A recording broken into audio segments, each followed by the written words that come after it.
Bonjour, bonsoir, ça dépend de l'ère à laquelle vous nous recevez en ce net moment sur KN Vision Télévision, votre chaîne d'échange des idées et de responsables.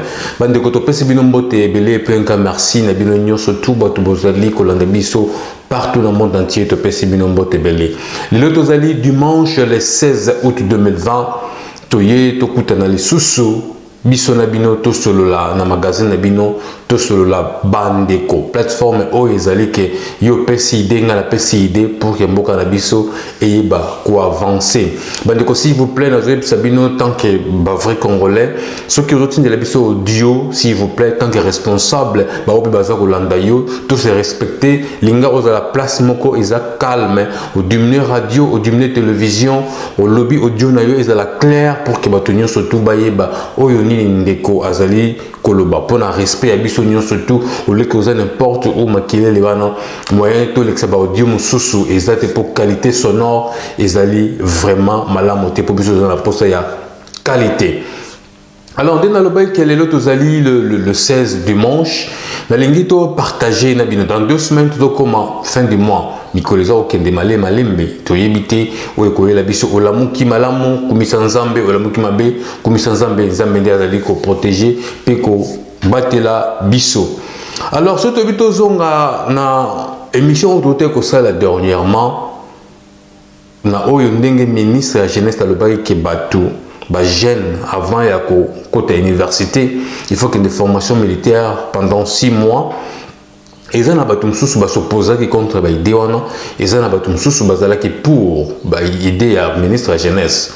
Alors dans l'émission ya lelo avant tout banda ya on a sujet au to golobela lelo ezali que le chef de l'État veut améliorer les conditions de vie des non diplomates à l'étranger. Bisomo toyebi ndenge ba diplomate na biso ba vivre à l'étranger. Et on sujet to koyeba ko ba audio ya ba to lelo ka différence ba opinion na ba oyo baza contre na ba oyo bazali pour.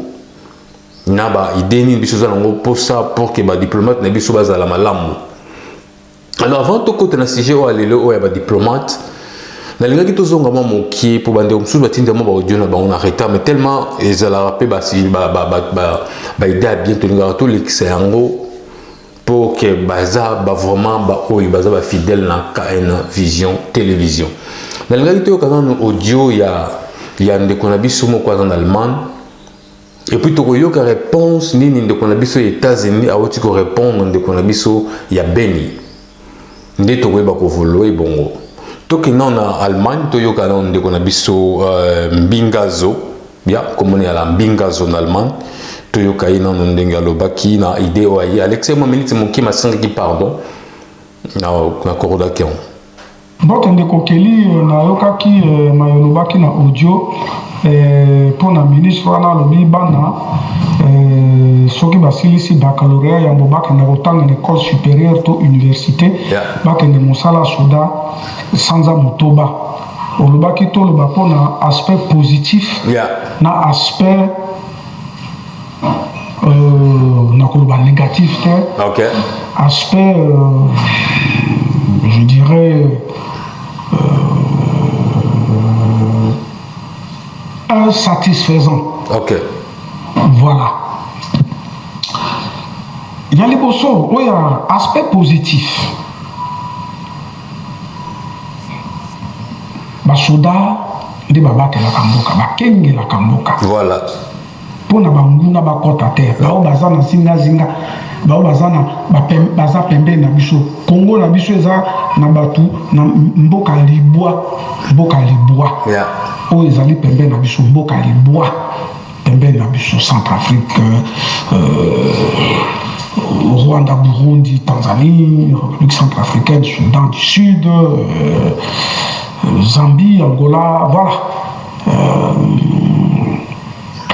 Uganda, alors esengi penza lokola mboka na penza na kitebele et bongi mapinga za la makasi osoki mapinge soki ba soda ba kosoli oyo aza pembe na biso South Africa komi kolenga Okay. Rwanda komi kolenga masuba eza kobimeli na elamba moni sikoyo nalobi sanza motoba eza moke babakisa sanza misato ezala sanza libwa bon sikoyo eza malamu mpona omoni soki mboka ezali banguna bakoti mboka armée mapinge eza lisusu na bato te tosengeli na bato mpona koya kobakisa basala oyo babengi renfort bayekoli wana oyo bakomi kotanga wana bakendeki mosala soda basali sanza motoba sanza libwa bakosunga armée ezali nde bongo mpo soki mboka eza agresse alors bato bakosimba mandoki lokola tango Laurent Désiré Kabila tango agressaki Congo na 1998 le 2 août bandeko na biso ya njili ya tiango basimbaki mbeli alors soki na kati na bangona tango Mobutu tata Kasavubu Mobutu basoda bana kelasi oyo bazwi baccalauréat lokola ngai nazwi baccalauréat na tango Mobutu oyo babengi examen d'état d'études secondaire bele toke mosala soda tosala ta sanza libwa na regretaka ngo kino lelo na ndeko na biso moko ndeko na nga moko baza na Londres alobaka ngo tolobaka ngo mingi po tata nazalaka soda noko na nga azalaka soda officier supérieur officier général wana mpenza na kondanaka don noko wana aza na bomoi te moko moko nayebisaka nayebise noko loka toza na vacance botinda ngai nakendaka mpe na champ de tir nde bakobeta bondoki okomona général Bosembo oyo aza na Canada oyo aza monganga oyo ayaka na prestation de serment Félix Tshisekedi otango Félix asalaka malaise crise wana ye nde azwaki Félix en charge Bosembo ezali mwana ya tata Bosembo général Bosembo oyo aza monganga na Canada aza na clinique na ye moko voilà donc eza mabe te potango konginda ale bana bo bakendaki mosala soda basali sanza libwa omoni bakopesa bango mandoki mpona kodéfendre quartier kodéfendre mboka et c'est très bien eza mabe te ezalaka na Allemagne awa ya Allemagne ezalaka sanza zomi na mwambe bakitisi yango etikali sanza libwa mpe ezalaki soki boza na kati ya famille ekomaki na mbula nini 90 na banzi soki soki bozali bana babali basatu na kati ya libota ozali leki na bana babali wana soki bayaya mibale basi basalaki yango yo kosala lisusu te okosala service oyo babengi ya civil osala Caritas osala ntango soki osala na boloko kuna na prison service social omoni yango wana alors mabe nango ndeko olimbisa na kolekisa mwa 2 minutes sikoyo mabe nango ezali bana basoda oyo bakoforme bana na biso wana est-ce que ekozala mpenza bana na bandeko na biso basoda ya congolais armée mpenza 100% congolaise nde bakoforme bana wana to mpona armée na biso ezali mpe na bapaya na kati ebele na tie wana esika point d'interrogation. C'est ça, le danger pourrait être là-bas. Aujourd'hui, l'aspect négatif, est-ce que vous allez former na bande qu'on a mis sur mon copain na mboka na kila ya mboka? Attention, vous allez former na bande na mboka. Est-ce que formation vous allez malamu? Bakosala penza exercice malamu, bakolia pe malamu, bakonyokola bango to bakonyokola bango te. 4 minutes, bon Alexis Moké, Molimbi Sindeko, Natiki Bino. Voilà, bandeko ya KN Vision télévision yango plateforme na bino s'il vous plaît so ngo sala audio ndenga na lenga na rosala na zui téléphone na ngana tiango na fly mode donc na mode avion pour que bapel msusu ekotate na sali audio ta on a silisi avant de lancer na désactiver à fly mode ou bien à mode avion pour que ezala bien et puis plutôt éviter makelele ndenga na lobaki pour batebeli ba oyo kabino. En tout cas un grand merci de konabiso na Allemagne to sepeli vraiment na réaction na yo to sepeli même na idée na yo totanga texte ya ndeko msusu na ebisa bino chaque fois que émission ya ngate émission ya biso na bino na ko vendre ka teki na oloba mais tu dois ça l'échange d'idées, c'est les moments tout qu'on a ba idée à bâtiment qu'on a mon cause c'est que na prêché de que m'a visto nulle part parce que plus baroyo comme un monde de prêcher mais c'est tout ça ba échange d'idées boyer et aux ala malamu mingi to quand de ko idée de comment qu'on a en Angola il parti de la texte naé non tangango après to kota na sujet abiso alelo et puis non plus ça vient sous lecture muké il y a président national il y a MPCR Jacques Mvemba non tu as vu photo na boyo kan ngi o ya le baki contre idée il y a le ministre de la Jeunesse, tout en long texte Oyo. Bonjour Kelly Brown. La proposition du ministre congolais de la Jeunesse est louable car elle permettrait que le Congo ait des jeunes capables d'être au service de la nation en cas de besoin et de la défendre. La grande difficulté est qu'il n'y ait pas d'exception. Banayaba Bola Nde Bazala soumis kasi oyo yaba dirigeante. Voilà, merci ndenga loba ki wana texte na ye ndenge ndeko auti koloba.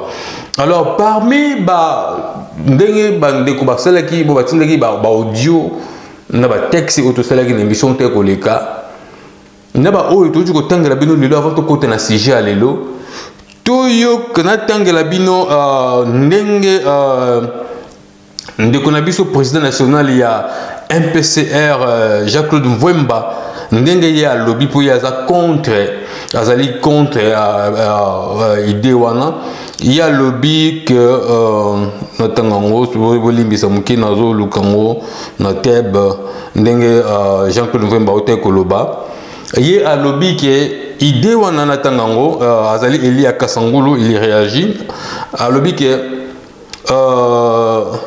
Jean-Claude Mvemba a fait observer au Congo, le service militaire est interdit pour éviter aux jeunes à faible esprit de se faire manipuler par des seigneurs de guerre qui sont de vrais fossoyeurs des enfants soldats à travers les rébellions macabres. L'opposant s'est intéressé qu'avec quels moyens financiers on peut envoyer plus de 30 millions de jeunes pour faire les services militaires. Il a qualifié à cette proposition d'inutile et du n'importe quoi, avant de rappeler que les Congolais n'ont pas besoin de perdre de l'argent comme si on veut pour faire souffrir davantage le peuple congolais. Pour lui, il faut vite barrer la route à cette proposition dangereuse du ministre Bill Kambale. Bandeko Boyoki Ndenge Jacques-Claude Mvemba, président national, il y a MPCR Azali Elia Kasangulu Ndenge a s'opposer contre idée, il y a ministre, il y a jeunesse. Bandeko to yebite yo place aux ali au moni idewana ezali ndenge nini. Alors surtout bito côté na sujet na biso o ya lelo to que le chef de l'État Félix Antoine Tshisekedi Tshilombo veut améliorer les conditions de vie des diplomates à l'étranger. Ngai na yo to yebi conditions de vie o nini ba diplomate na biso ba menaka à l'étranger. Alors surtout bito zoa ba conditions de vie il faut tout y ba condition ni au beto ko lobela na 44e réunion il y a conseil des ministres au vendredi le 14 chef de l'État a épinglé qui vraiment eloko wana makasi a épinglé qui en haut alors biso to lobara chaque fois to lobara ba résultat nango yango muke et menda ko monana alors chef de l'État a lobby que a sengina ministre il y a finance a sengina ministre na biso Maman Tumba il y a affaires étrangères qui a passé bango une semaine donc vendredi prochain tant bazo ya na conseil des ministres ba yeba ko pesa ye rapport au nini ba sali déjà bazui décision ni bazui pour que ba yeba ko décanter situation oyo ya ba diplomate na biso au bazo vivre à l'étranger Et pour vivre à l'étranger, les diplomates, ils ont karaté qui vont changer vie na bango, le baki qui va loyer, va foutre bango, loyer za bienté, paiement na bango za bienté, et puis bazo au salaire na ba condition moko za un peu vraiment inhumain, mais surtout c'est pas normal. Mais ngai na avis na la homo na boye. Ce qui va améliorer la vie na bango, c'est les conditions de vie, c'est bien, mais il faut améliorer les conditions de travail, les conditions de travail, il met conditions où nini. Un ambassadeur a pu rendre la population, le peuple naïe au bazo, pour vivre dans le mboka où yazali. Pour les conditions, ils sont moins belles. Au comment en Afrique du Sud, un ambassadeur a même pas nombre, il y a des Congolais au baza dans le mboka naïe. Il même pas. Congolais a Koufi, ambassadeur à s'informer. Congolais Koufi non assistance il y a ambassade na biso na baba kambo belé les kaka baba kangis congolais ambassade le bagelo côté ba sali boye ambassade le bagelo côté alors babloko nyonso wana il faut ba condition de vie wana besoin de ngabo proposer ça bien mais il faut que la paix ba protéger congolais partout place azali na connaissance mo na yebaka na Belgique azape Kenya akufaka mala mwasi mais faut mon ambassade na bango ndenge bazwaka makambo en charge. Imaginez-vous azalaka yemoko andeko vivre na Kenya et pardon na Belgique mais ambassade n'a eu responsabilité ba beng ça ne fisque ndeko na moko auta na Kenya pour ko assister na matanga ya ndeko na ye. Mais comment la communauté na biso ce qui problème ezali ambassade de l'informité. Tout tu peux perdre des batebélés, tout tu peux perdre des batebélés, bah jeunes, bah au coup na ba Turquie, bah au coup na ba Maroc, bah au coup na ba place belé, mais au moins l'ambassade a contribué à l'autre côté. Dans le bloc bon il faut nous surtout un ministre baye bandenge ni ko belango malgré bon changer ba mode de vie na bango n'habité social mais administration paye ba ozala malamu. Administration baye ba ko rendre service nini na batu oyo bango bazaleleli. Ba ye wana pona ye mon côté avant d'awana na ndako wana mais aye wana pona batu oyo biso to vanda wana biso toza wana ye mo toza représentant na biso na pays wana mais comme on a un Congolais moi je vis ça moi-même na mona vraiment ba o ba yebe Kinshasa bien na Chani Metal na Kintambo un Américain azalaki na église moko Sebezo à l'époque ezalaki wana un Américain a commis des mokolo papa, on doit aller dans l'église wana. Mais les jours papa wana zalaki malade, les jours koko wana bando ya ba pese ba mbongo. Mais les jours koko wana azalaki malade, américain s'il vous plaît. Mais na mona ba Cadillac américain na ba drapelet 3. Ils ont papa pour na koya kozwa un américain wana zalaki malade. On a la kende na kenge même na kosa na compte ya deuxième. Na mona un américain a beli na kenge na bandundu. Mais il faut mon ndenge délégation et outi Kinshasa pour ba longola américain wana. Tala niveau e babazo ko respecter bat na bango. Tala niveau o est-ce que biso to koma bongo mkoloni ni. Et on doit le chef de l'État idée à améliorer vraiment mode de vie, il y a des diplomates nabiso, des services on a tout il y a quatre reprendre les Congolais en charge et ça l'a vraiment inclus. Ce qui m'a camboana nyo so ngala oti ko mentionner ils inclus na kati et kozala malamu mingi pour nabiso ba Congolais. Toyoka na cadre kaka ya émission nabiso alelo. Toyoka audio ya ndeko nabiso aux États-Unis papa Kakuji. Lié à réagir, mais avant de réagir, il faut répondre à des oyo. A tenu la biso audio dernièrement na Beni, Toyo ka ndeko na biso papa na biso ndenge a uta koloba. Bonjour Kelly, bonjour KN Vision. Kelly, permettez-moi d'abord de parler ou de répondre à notre compatriote du Nord Kivu qui avait fait son intervention en Swahili. Ok. Donc, Butembo, si je dis Butembo au Beni. Beni.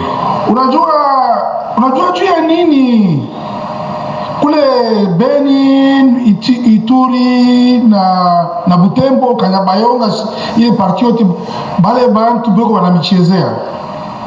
Unajua juu ya nini wale Wanyarwanda na Waganda wako wanamichezea? Sawa, wanajua kama hamuna na silaha.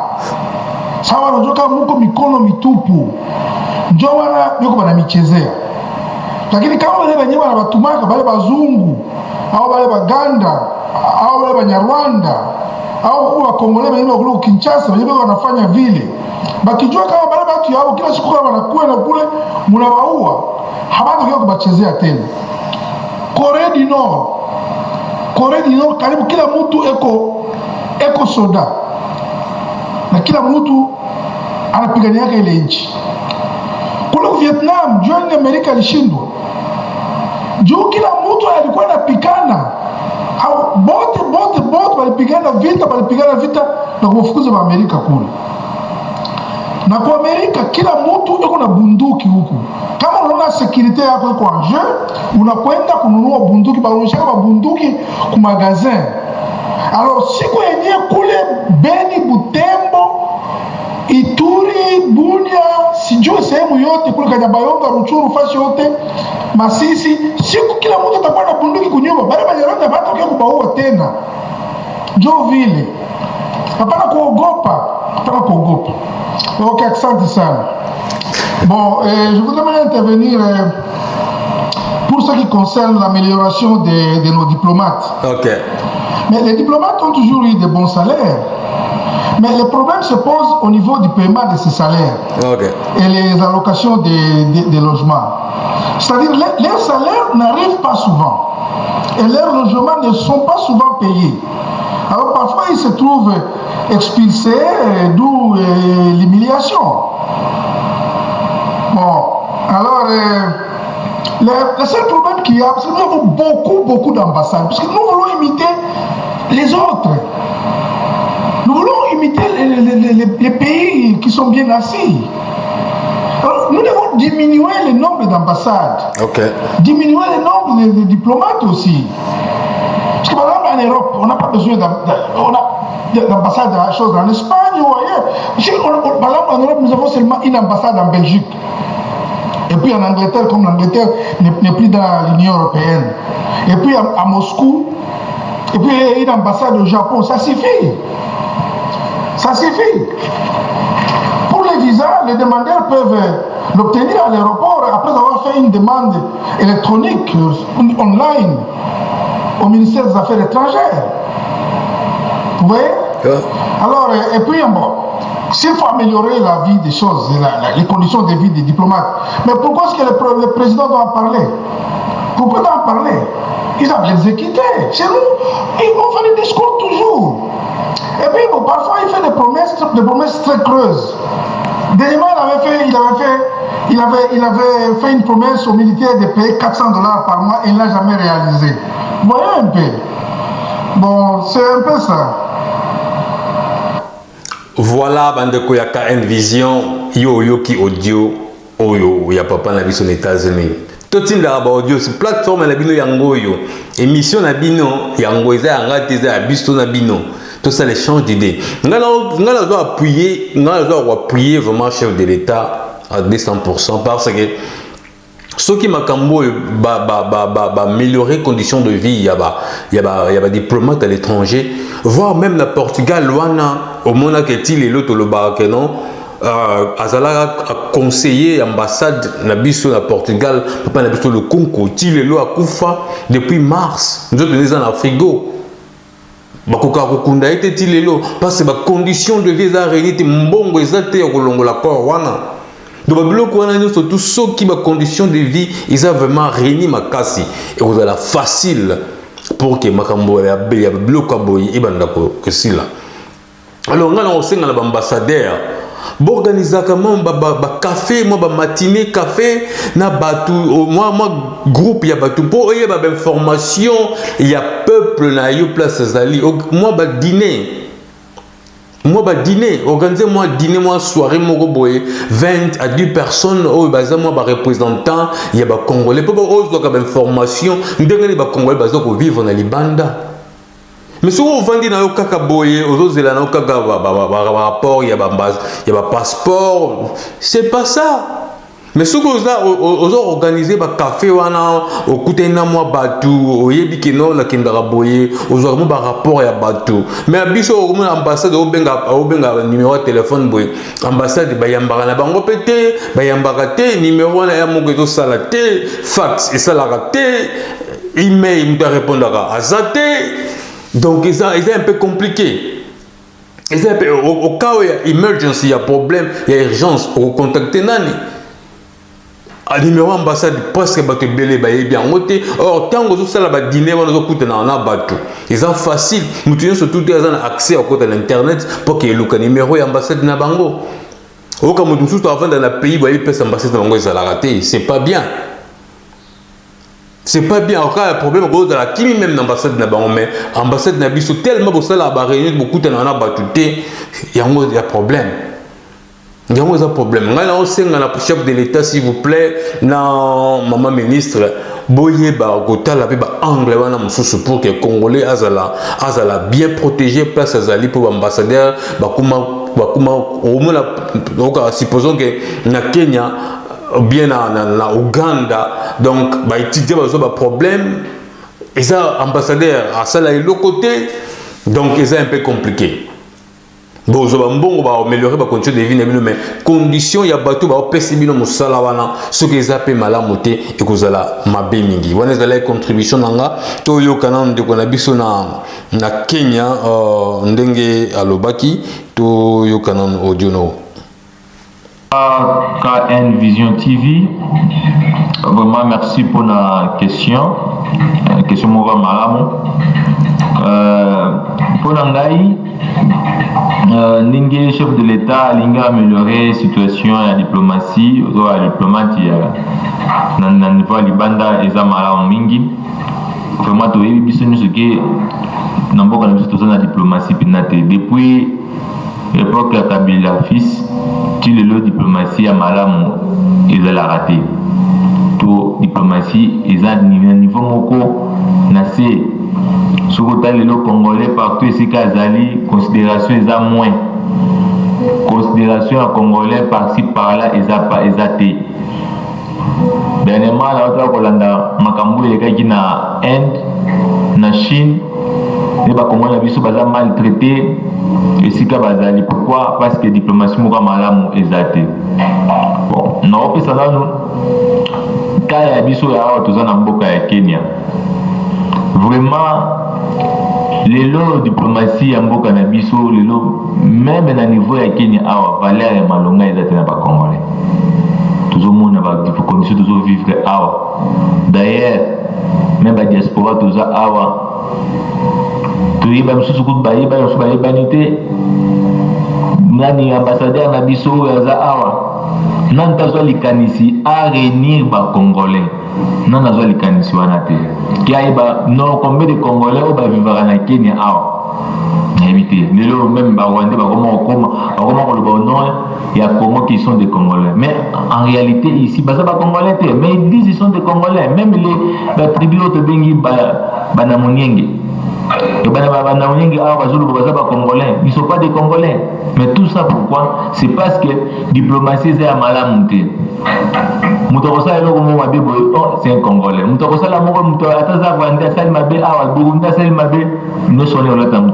Pourquoi? Parce qu'il n'y a pas une diplomatie où ils ont un niveau, il y a des pays, et si les Congolais sont des pays partenaires, tout le pays toujours en Afrique, tout en Europe, tout en Amérique.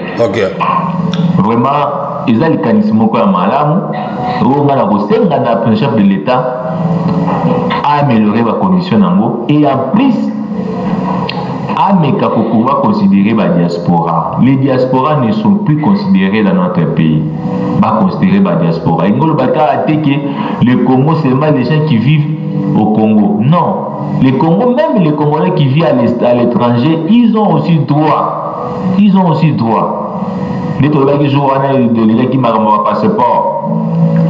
Toujours faire la mboka ceux qui passeport ou même des fois beaucoup de policiers ont un passeport viser ici et aussi là vous avez un problème mais ce côté les bateaux vous font à l'aise pourquoi pas cette diplomatie là bango ça malade.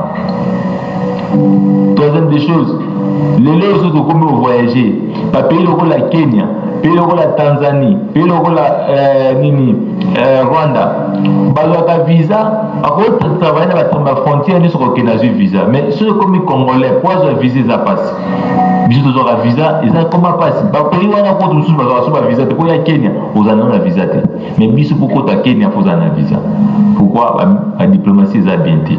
Vraiment améliorer et causer la madame souci na biso déjà yango wana toujours considération na bamboko to fandi considération et vraiment merci beaucoup pour la participation pour la cause dans monde ya. Voilà bandeko ya KN Vision wana ndeko na biso Simon na Kenya ndenge auti kotinda audio na yibo yokipe ndenge ya auti koloba. Moi j'ai dans un batu oyo ba ubenga nga partie même ya Bolivie kuna na Amérique du Sud, dans un batu même na Équateur kuna na Amérique du Sud, dans un batu benga nga à partir ya Koweït. Imaginez-vous Congolais partout, même na Bangladesh, Congolais zali. Mais les conditions où les Congolais doivent vivre à l'étranger, les commandés bâtard, nous avons de en charge mais les représentants de Bango Bazawana. Tu vas d'accord, les réseaux sociaux. Mais tous les makambo est important. Tu coûtes en Arabie sur les Congolais, pour Congolais il y a des beaucoup coûtent t'es na aucun été. Mais la soupe on fait problème est lui et comme il ce problème à casser. Alors moi je pense que l'idée au chef de l'État lobby, dans Debi, ils ont mal vraiment mais conditions de vie il y a bango ils ont l'améliorer mais conditions il y a bateau oh et bango bazak au salé là ils ont la paix améliorer. Tout que on a Portugal et pas il y a donc on a biso pe mususu à lobaki. Ndekonanga kedi. Oui papa. On a sepeli mingi na question na yo lobby. Vraiment, il y a des gens qui sont président de la République. Il y a des gens qui habitent dans le Congolais.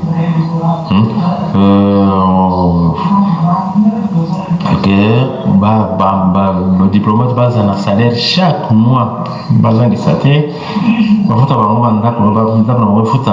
Sans problème. Il y a des gens alors, yango kaka yango na parce que ça ce que ba diplôme bazo zo mbongo te bazo futa bien te ya soni ya biso nyonso ba congolais ça va bon kaka wana na tiki. Merci mingi ndeko na ngai na Portugal na sengena ndeko na ngai ya Suède patinda ki audio na mais condition audio na ils élèvent vraiment la qualité bien parce que ma kelele les ailleurs qui participent là ya on a joué kaba il y a des frères moi on a joué tant sous na modifier moi qui ba audio moi sous ça moi tant mais ce que c'est là même na place moi vendre calmement ils a quoi ya tindi ba lobaka et vous ala malamu mingi s'il vous plaît na sengena bino ba audio na bino ils la qualité sonore bien pour tout l'exaka yango. Comme on est radio Zawana, diminuer en haute télévision, diminuer, au côté même de la chambre, ça l'audio, calmement, au tingyan po, batou bazor yo kabiso, bazar responsable comme yo, tout se respecter mutuellement. En tout cas, tu suis à pour les lots et l'autre le baki, tu es tout le belela, idée au chef de l'État à jouer pour améliorer conditions de vie, il y a des diplomates à l'étranger, ils ont bien, mais conditions payent à servir bateau yo, batina ba on a musala, ezali malamu. Tokutani prochainement en tout cas na to solo la pardon bandeko na biso ba congolais na numéro monsieur Julio tout dimanche tokutana na bino mardi botika malamu bye bye.